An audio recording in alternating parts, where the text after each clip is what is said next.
Hello everyone दोस्तों, मैं आपका छोट भाई अजीत आर्य। तो दोस्तों ऑलरेडी आज खेसारी लाल यादव जी के ठीक है गाना जो कि एक IAS टीचर किस तरह बताते हैं खेसारी लाल यादव के बारे में, और उसी वीडियो को मैं रिएक्ट करने वाला हूँ।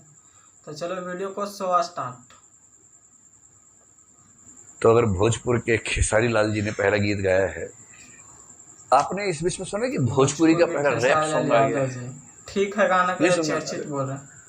उस गाने के बोल यही है, ठीक है। बहुत अच्छा ठीक है गाना सुना एक IAS टीचर है। नहीं सुने हैं आप लोग? दोस्तों वीडियो को पूरा देखिएगा और लाइक शेयर ज्यादा से ज्यादा कीजिएगा और चैनल को सब्सक्राइब जरूर कीजिएगा। तो आज ही सावन या गाना जो भी ऐप आप यूज करते हैं गाना सुनने के लिए, उस पर जाइए और उसमें ढूंढिए ठीक है ऐसे करके।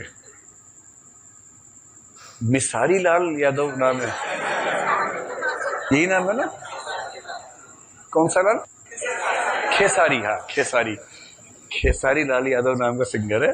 और बढ़िया, मैं तो उसकी पंक्तियां समझने का बड़ा प्रयास कर रहा था, बाद में समझ में आ गई। लाइक बनता है, उसमें रसाघात बहुत सारा है। कहानी ये है कि एक गाना को लड़का डाल चुके हैं। कहाँ का रहने वाला है? छपरा।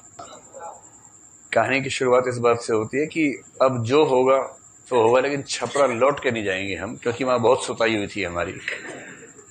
तो छपरा में प्रेम प्रसंग चला, तो वहां मार पिटाई हुई दोनों घरों के बीच में, तो वहां से भाग के आ गया है। और जो सूत्र वाक्य है गीत में वो है कि नून रोटी खाएंगे, जिंदगी संग ही बिताएंगे। अब हम जिंदगी साथ ही बिताएंगे, लेकिन नून मतलब नमक रोटी खा लेंगे। लेकिन तो अगर भोजपुर के खेसारी लाल जी ने पहला गीत गाया है, तो आपकी जिम्मेदारी बनती है, नैतिक जिम्मेदारी, की सुने और सराहें, ठीक है।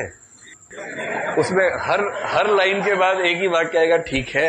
अब मैं जब भी ठीक है बोलता हूँ, मुझे लगता है कि मेरे अंदर खेसारीपन तो नहीं आ गया, क्योंकि इस वाक्य के बिना क्लास चल नहीं पाती। हर दो वाक्य में पूछना पड़ता है ठीक है, समझते। तो आप सुनिए, बड़ा मजा आएगा। हमारे घर में इस समय राष्ट्रीय गीत की भूमिका में वही गीत चल रहा है, तो दिन भर स्पीकर पे लगा रहता है। हमारे घर में मतलब हैं संगीत के प्रेमी कुछ लोग, तो दिन भर ठीक है चलता रहता है। तो दोस्तों इसी तरह इमेजिंग और रिएक्शन वीडियो देखने के लिए मेरे चैनल को सब्सक्राइब कीजिए, वीडियो को लाइक कीजिए और ज़्यादा से ज़्यादा शेयर कीजिए। तो दोस्तों फिर मिलेंगे अगले वीडियो में, तब तक जय हिंद, जय भारत।